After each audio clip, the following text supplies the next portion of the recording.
Am I the a-hole for announcing that my dad's not paying my college tuition? My aunt and uncle are paying for my cousin's college. My dad had a college fund for me, but he had stipulations. Like he wanted nothing below 8B for grades and to pre-approve any classes I take, weekly meetings to discuss grades, and a bunch of other stuffs. Which would be fine if you have a normal dad, but mine isn't. My dad has a temper, and I spent 6th to 12th grade stressed out about grades, and being screamed at or grounded over things that sometimes weren't even my fault. Like a teacher not updating online grading, and an assignment being marked missing because of it. And getting my backpack and locker randomly searched by him, for no reasons besides to make sure I'm not hiding anything. So I decided to pay for college myself because 1, not being stressed over getting screamed at, and 2, I didn't feel like constantly worrying that he'd disapprove of a class or a grade and decide not to pay, which I could totally see him doing. I'd rather be in debt than controlled for 4 more years, and I just finished my first year. Well, my family got together on 4th, and, well, sometimes they're nosy. They were talking about my cousin's school, and my uncle looked at my dad and said, "Well, how much is Opie's school costing you?" I said, "What are you asking him for? I'm the one paying for it." Later on, my dad was pissed off and said that it was out of line to say that, and that I embarrassed him. I didn't do it to embarrass him. I was just being honest. He doesn't even know how much tuition is, so he was the wrong person to ask. Am I the a-hole? Now for the top comments. Lol, not the a-hole. I admire you. This 1,000 times. Props to Opie to ditching his dad's toxicity and being his own man. Now his pops has nothing to hold over him, and he can tell him to kick dirt when he does something toxic again, such as being mad about telling his uncle he's paying for his own school. Not the a-hole. So what if he was embarrassed? His emotions are not yours to manage. You just told the truth. Hell, expand on it. Yeah, there were too many micromanaging strings attached to accepting money that I didn't want to relieve my anxiety-ridden high school years. Also, your dad sounds ridiculous and kinda scary. Maybe low contact is the way to go. I decided that it wasn't worth my soul to have him pay for college. Not the a-hole. It's embarrassing to him that you hate his control so much you turn down college being paid. And rightly so, he should be embarrassed. Not the a-hole. Opie, it's really admirable how you're pursuing a college degree in spite of so many obstacles. I wish you best of luck. Thank you, I appreciate that. Next story is titled, Am I the a-hole for canceling stepdaughter's birthday party? My stepdaughter is in her upper teens, turning 18, and lives mostly with her mom. My husband works a lot and is a very involved dad, but asked me to be in charge of planning her party, and I agreed. I spent several $100s and many hours of my own time making sure I had everything just right. Recently, stepdaughter's mom verbally lashed out at my husband and was screaming and cussing at him. I snapped at her and told her she has no right to speak to my husband in that way and to shut her mouth. Stepdaughter flipped out saying I attacked her mom, and now both mom and stepdaughter are scared and traumatized. Stepdaughter also uninvited me from the birthday party, saying she's too uncomfortable to have me there and wants her mom there. The party I planned and paid for. So I ended up canceling the reservation, catering and decoration rentals, and opting to put that money towards what I feel is a better cause and use of my money. Am I the a-hole for ruining her birthday? Edited to Ed. Stepdaughter was not present for the argument. She heard from her mom that I basically told her to shut up later. My mom drove to our home and was in our driveway screaming and cussing at the top of her lungs. I went outside and told her to shut her mouth because this is our home, and she has no right to speak to my husband in that matter, and I will not tolerate it. 1. Stepdaughter was not a witness to what happened. Biomom told stepdaughter later, and apparently Biomom was so shaken up and upset that stepdaughter can't handle it, and called me to tell me I'm no longer invited to her party or to be any part of her birthday, as my presence would make stepdaughter and her mom feel too uncomfortable to enjoy themselves. 2. The argument was over elaborate gifts for stepdaughter. Biomom's family has money, but my husband does not come from a well-off background. Biomom wanted/demanded the husband buy stepdaughter over $5,000 in jewelry and tickets to several different concerts, which husband cannot currently afford as we took a hard financial hit over COVID. He told Biomom he can't do it, and she came over flipping out that he's a bad dad, and that if he really loved his daughter, he'd find a way to do it no matter what. Not the a-hole. After Opie commented that the daughter and mom got mad because husband could not buy the daughter some expensive things, accused him of not caring and that if he was a good dad, he would make it happen. That is manipulation. I'll get some downvotes for this, but I don't understand how one screaming match with no physical altercation has traumatized the daughter and by mom. Are they traumatized because dad said no and stepmom spoke up in his defense? I wouldn't let my partner's ex cuss at him and call him a bad father because he couldn't afford some expensive gifts. I wouldn't pay for a party I wasn't invited to either, but that's just me, I guess. Commenting to let you know, Opie said the argument didn't happen in front of stepdaughter, and mom just told her after the fact. So now I'm really confused as to how they were traumatized by this. Can you be traumatized by something you didn't even witness? Stepdaughter is saying she is traumatized by how upset and shaken her mom was when she got home. So basically, she's playing the victim card as hard as possible when she in fact was not in any way? You didn't ruin her birthday. She did. She decided to take sides based on partial information and bit the hand that fed her. Now you get to have a nice chunk of money for yourself and she gets a life lesson. Not a-hole. It's your money, and if she chooses to act like this, then she doesn't deserve a birthday party from you. And she definitely can't invite you from something that you paid for using your own money for that. She can get lost and ask her mom to throw a party for her then for acting like that. This, I'd also like to add. Mom screaming at your husband in your driveway is definitely your business. And your stepdaughter isn't a child anymore. She's turning 18. And so many comments are acting like you canceled a 5-year-old's birthday party. Next story. Am I the a-hole for not trying to actively build a better relationship with my stepson? Last year, I, 38 male, married my wife, 40 female, after about 3 years of dating. And she had 2 kids, 17 male and 15 female, from our previous relationship. Going in, when we were talking about tying the knot, I made it abundantly clear that I would love to have a relationship with their sons, but I'm not okay forcing anything, and would just hope that the boys would accept me eventually. At first, my wife wasn't bored with this. The reason I don't want to force the relationship is that 1, I feel that good relationships are built naturally, and 2, I was the kid. And both my mom and dad and step-parents, mom's husband and dad's husband, tried to force me to treat them as parents, and that just made everything implode when I didn't. And to this day, I do not talk to my parents as step-parents, but about 10 years now. Well, anyways, I never tried to force anything. While my wife and I were engaged, I sat down with the boys and said, I won't try to force anything. I'm not trying to replace your dad, as he was a good guy to miss him too. He was a colleague at work, but unfortunately passed away 5 years back. I had met my wife in a group grief counseling.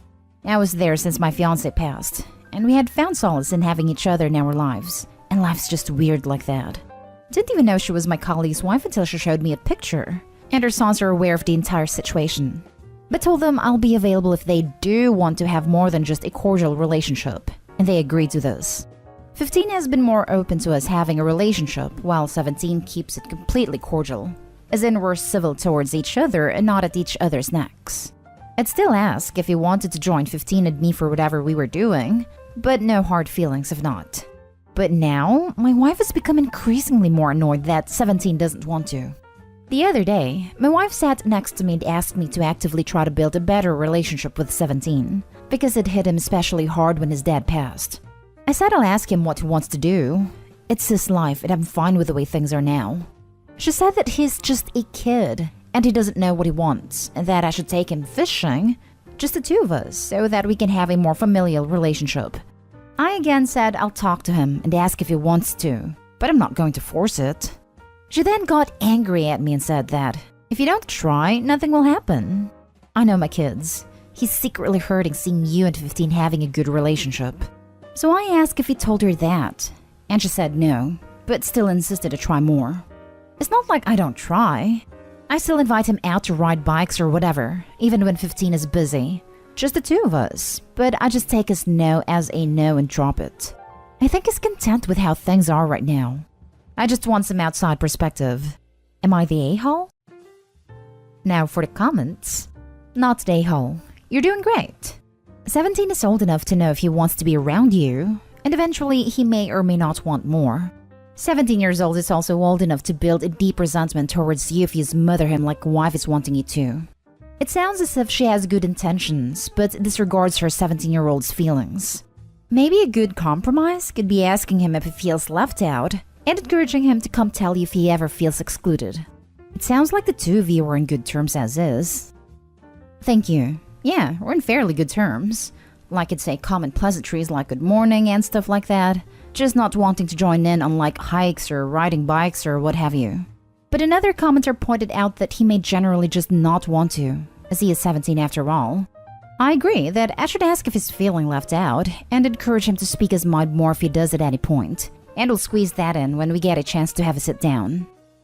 The only different approach I would take if it was me would be to make sure it's something 17-year-old is into. It might not be you, but the activities you choose. Otherwise, keep doing what you're doing. I think that could work out. Thinking about it, I usually invite him out to do outside activities.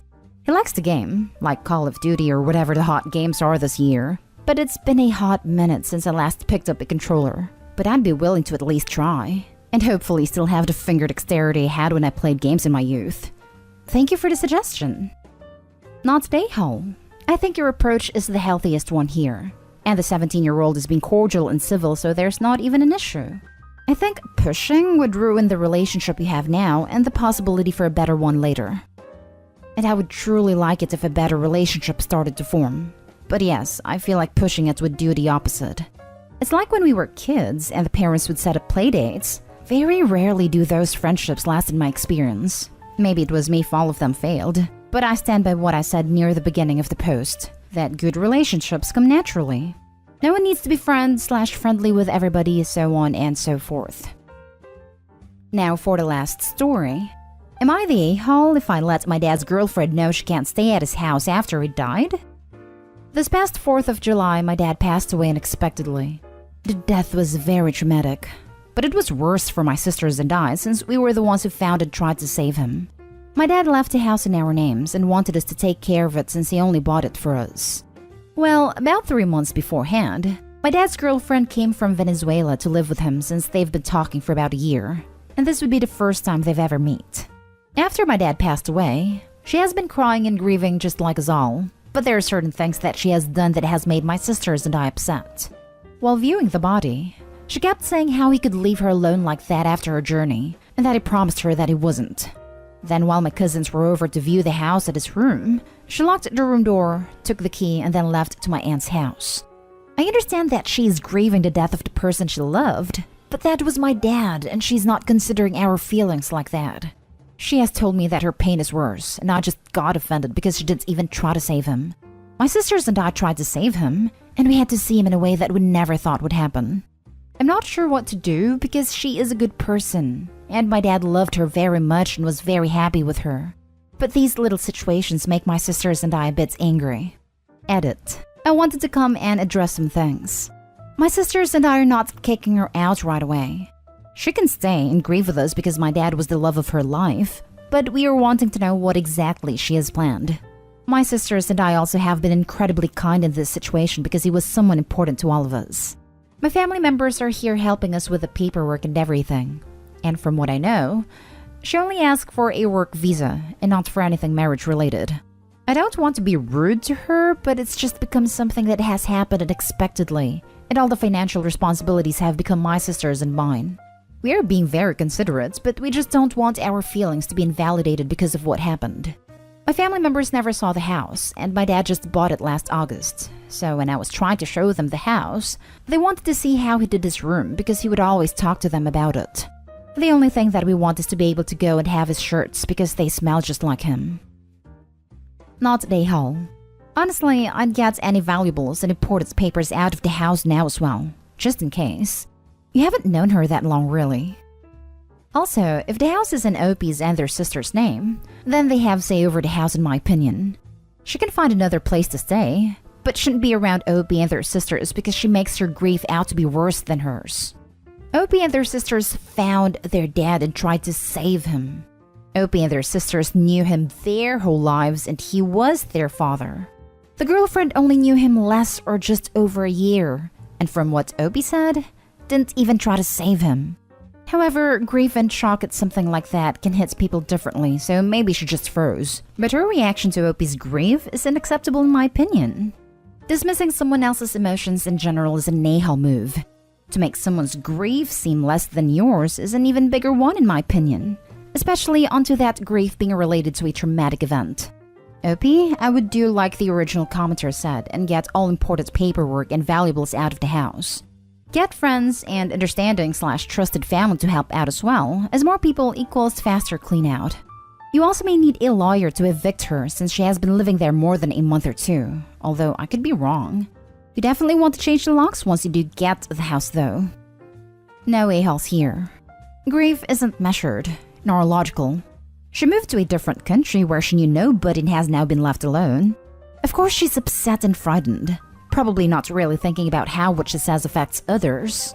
Give her a bit of slack. That said, you will need to be clear over the next few weeks that your future plans for the house do not include her tenancy. Be gentle but firm, and definitely take legal advice before you say or do anything. Grief brings out the absolute worst in people, as do Reddit comments sometimes. Please be gentle with her and with yourselves. Not an a-hole. I don't want to be hard on her because her boyfriend just died and she's grieving, but he's your dad, and she's not being respectful of your grievances at all. Regardless of who tried to save who, it's your house now, and she's crossing boundaries. Telling you that her pain is worse is ludicrous. How can losing your one-year online boyfriend possibly be equal to losing a father? Be nice, be civil, but be firm. If you want her to leave, then ask her to leave.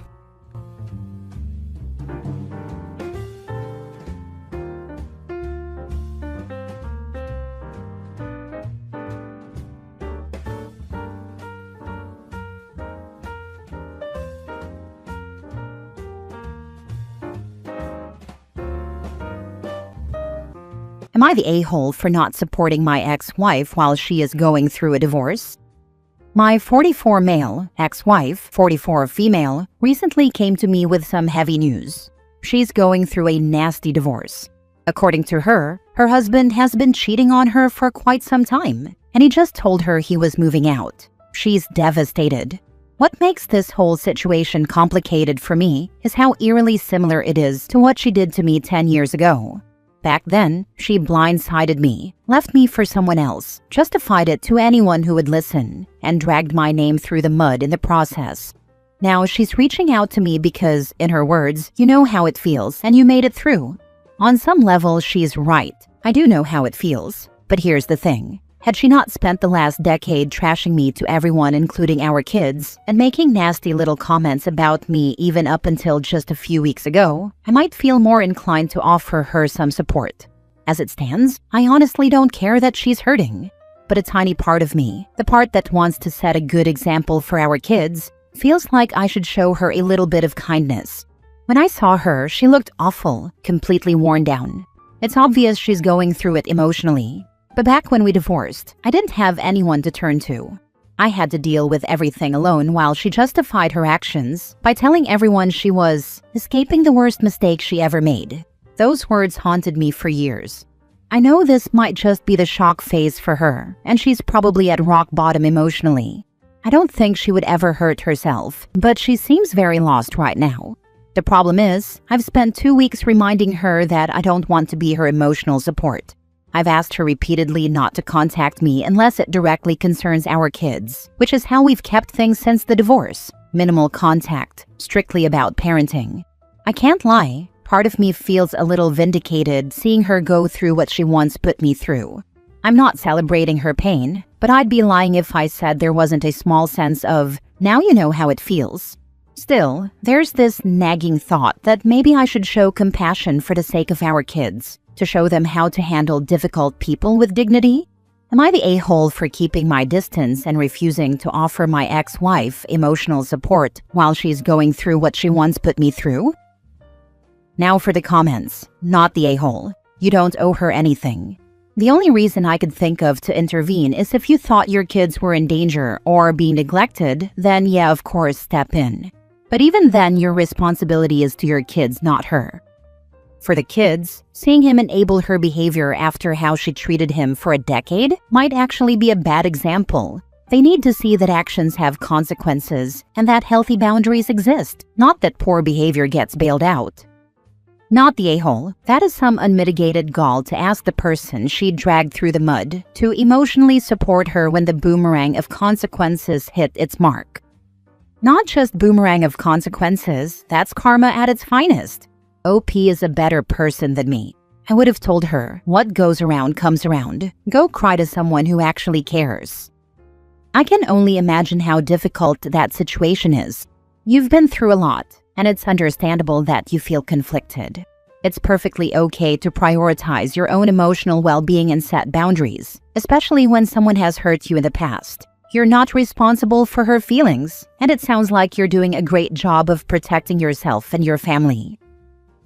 Next story. Am I the a-hole for refusing to be a man by providing 100% financially when my wife still wants me to split all the housework and parenting with her? My 36 male, wife, 34 female, recently announced that she wants to become a full-time stay-at-home mom. And not because we have babies or toddlers who need round-the-clock care. Our daughter is 12, very independent, and doesn't really need constant supervision. My wife's reasoning is that she wants to live by traditional values. The problem is, she also expects me to be the sole provider and step up as a man.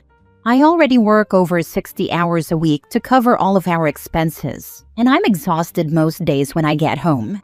But even though she now wants to stay home, she still expects me to split cooking, cleaning, school runs, and parenting 50-50.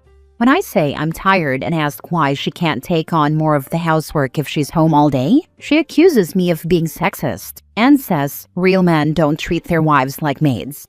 I've tried to explain that I don't mind helping, but if I'm the only one working, it doesn't make sense for me to do half of everything at home on top of being the sole breadwinner. I told her I'd still help out where I could, but I can't be expected to work 10+ hours a day and then do half the chores and school runs. Her response? That if I really loved my family, I'd find the energy to do both. To make matters worse, she's been telling her friends that I'm lazy and just want a servant, which couldn't be further from the truth. I feel like I'm the one being taken advantage of here. I don't think it's unreasonable to expect that if one partner is home full-time and the other is working 60-hour weeks, the person at home should handle most of the household responsibilities. Eventually, I told her that if she really wants a perfect 50-50 split of domestic duties, then she needs to get a job and contribute financially so things are actually balanced.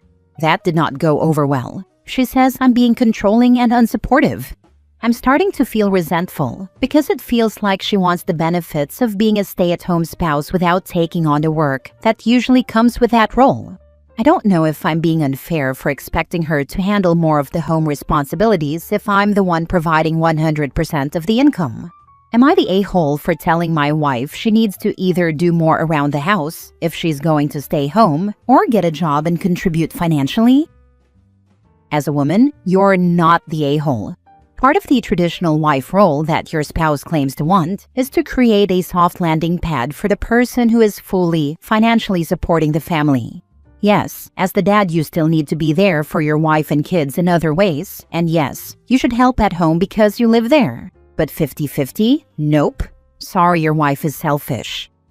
Yeah, I'm a stay-at-home dad. My wife makes enough money to fully support our family.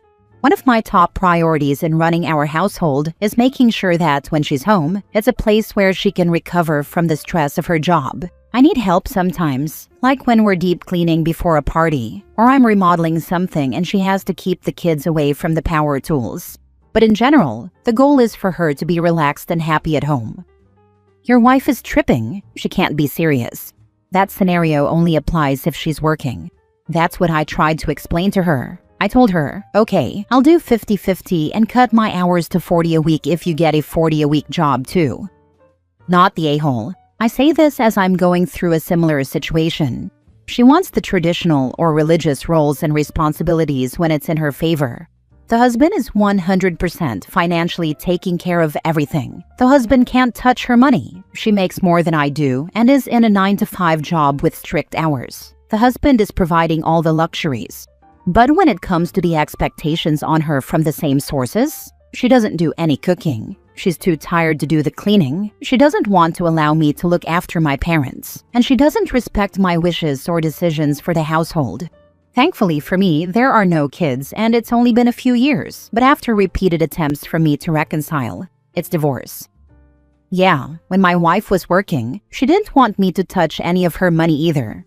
She didn't even want it going to bills. It was just for her personal spending or whatever she decided. Glad you got out. It's looking that way for me too. Not the a-hole. I have a similar story. Me and my ex-husband agreed to relocate because I received a promotion. Long story short, he decided unilaterally that he was a house husband and that I still had to do 50% of the work around the house in addition to the 60+ hours I was working, plus business travel and all the rest. He justified this by saying, "Don't all you gals want equality?" I never, ever agreed to this, which is why he's now an ex. Next story. Am I the a-hole for wanting to leave my husband after my miscarriage? I, 34 female, have been married to my husband, 43 male, for 3 years, together for 5. His 3 kids, ages 18 to 21, live with us too. We've been struggling with infertility pretty much since we got married. Last year was really rough because I got laid off from my tech job, and a couple of weeks later, he had a stroke. During his stroke, I took on everything because he literally couldn't, and that was fine. We took a major financial hit, depleted our savings, and racked up quite a bit of debt. Fast forward to June of this year. We'd started going to a fertility clinic. I was working full-time. My husband was doing much better and had made about a 90% recovery, but I was still doing literally everything for the house. Cleaning, finances, letting the kids use my car for school and work, cooking, etc. Anytime I asked for help, it was either dismissed or turned into an argument where he'd shut me out, give me the silent treatment, and then have the audacity to expect sex later that night with no apology or accountability. I finally got pregnant in late May but lost it 6 weeks later. That experience broke me. I didn't get out of bed for a week. I was in pain, I wasn't feeding myself, and I was miserable. During the roughly 4 weeks I was out of work and depressed, he didn't do a single thing around the house, let the dishes and laundry pile up, and basically carried on as if life was fine. One night in particular, he asked if I was okay, and I told him no, that I was in pain and hadn't eaten, and he just got on his phone. He didn't even offer to get me food. To make it worse, when I finally got up and said I was making myself something, he asked me to make something for him too, knowing I was still bleeding and in pain. It took me a few months to finally wake up from the depression of losing my baby and really see how emotionally neglectful he'd been this whole year. Not to mention the financial abuse, withholding the fact that he was $15,000 behind on taxes, lying about having money for our vacation, only to have nothing, and making me max out my credit cards to cover it. Now we're filing for bankruptcy on top of everything. I decided to have a serious conversation with him and gave an ultimatum about marriage counseling. He completely dismissed everything I said, told me I was overreacting, said the financial stuff wasn't a big deal, and refused counseling. That was the soft version, but after that conversation, I seriously considered packing up and leaving. After nearly 2 weeks of silent treatment, hurtful comments, and defensiveness, he finally caved, apologized, and agreed to counseling, though he said he wouldn't like it. I thought his apology was genuine, but as soon as I kissed him and said I felt better, he immediately asked for sex. Now I feel like he's only motivated by sex, not by caring about how much he's hurt and neglected me. Even though he's agreed to counseling, I feel like I don't even want to work on this relationship anymore. But I also feel guilty because he's a good person in some ways. He goes to work every day, doesn't cheat, etc. But he's the definition of emotionally unavailable and neglectful. I've recently realized he's a dismissive avoidant, for those who know about attachment theory. So, am I the a-hole for wanting to give up without trying to work on the relationship more? Now for the comments. He's a good person because he doesn't cheat? The bar is in hell. The bar is in Satan's basement, and this guy brought a shovel. Leave as soon as possible, hun. This is red flag after red flag. If he'd acted this way before you got married, you wouldn't have married him. He goes to work every day and doesn't cheat is the bare minimum in a relationship, and you're doing the most. This is a gift in disguise. You could have actually had a kid with this guy, chaining you to him forever. I think your body was protecting you. Listen to it. See, you're 100% right. There's no way I would have married him if he'd acted like this while dating. And also, I tell myself if this was a friend, I'd be screaming for her to leave. One piece that keeps holding me back is that I feel like he changed after his stroke, so maybe he just needs therapy and to work on himself. Or maybe he's always been this way, and he just dropped the facade when he was no longer healthy enough to keep it up. He used to always say, "One day you're going to get tired of me and leave." And I'd just laugh it off, but maybe he was low-key warning me this whole time. And yes, I've had thoughts lately that maybe my body was protecting me, but then I spiral into self-guilt around that. I've started therapy to try and work on that piece more. Personality changes after brain injury is a real thing. Sounds like you lost the guy you fell in love with. In my opinion, you really need to look out for your own well-being at this point and let his adult children take over. Let him implode all on his own. His brain will likely not get better, unfortunately. Last story. Am I the a-hole for refusing to combine bank accounts with my partner, even though we live together? I'm 28 female and my boyfriend is 29 male. We've been living together for a little over a year now. Things are honestly good for the most part. We split rent and bills down the middle, we take turns buying groceries, and we each cover our own personal stuff. No kids, no major joint purchases yet. A couple weeks ago, he brought up the idea of us fully combining bank accounts. His reasoning is that since we live together and we're basically a family now, it would make more sense to have all the money in one place. I told him I'm fine with opening a joint account just for bills and shared expenses, and we could both put in equal amounts every month. But I really don't want to merge everything. I like having control over my own money, and I've been saving aggressively for years. Here's the thing. He's not terrible with money, but he does have around $5,000 in credit card debt, and he tends to spend a lot on impulse buys, like electronics, random Amazon stuff, and eating out. I'm the opposite. I'm more frugal and I don't want my savings mixed in and slowly chipped away because of his habits. When I told him this, he got visibly upset and said it feels like I don't trust him. He also said that if I really see us long term, why would I keep my money separate? And that it's like I'm preparing to leave. I tried explaining that it's not about planning for a breakup. It's about being responsible and protecting both of us.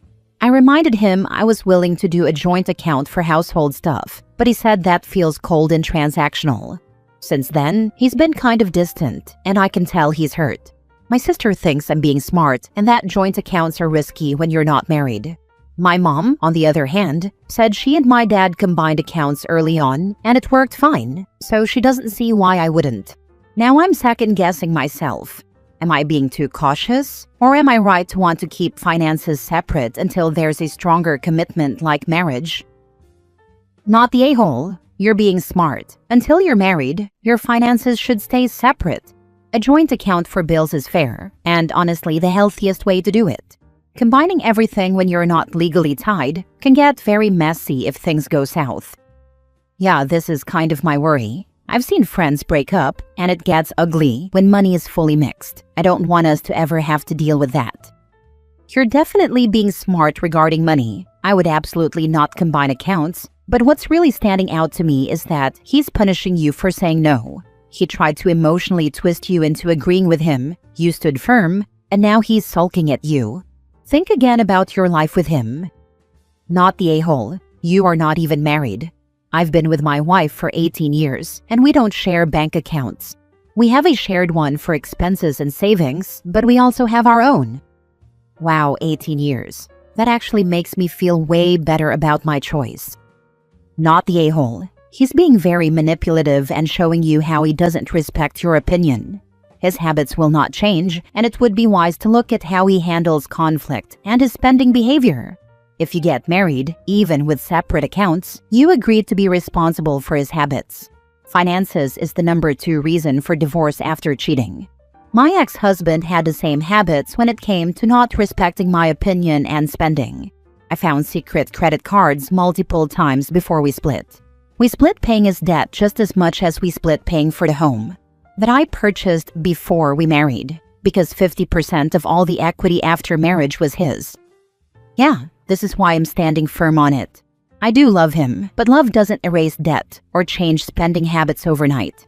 If he can't respect me on something this important, it makes me wonder how he'd handle my opinions on even bigger things down the line.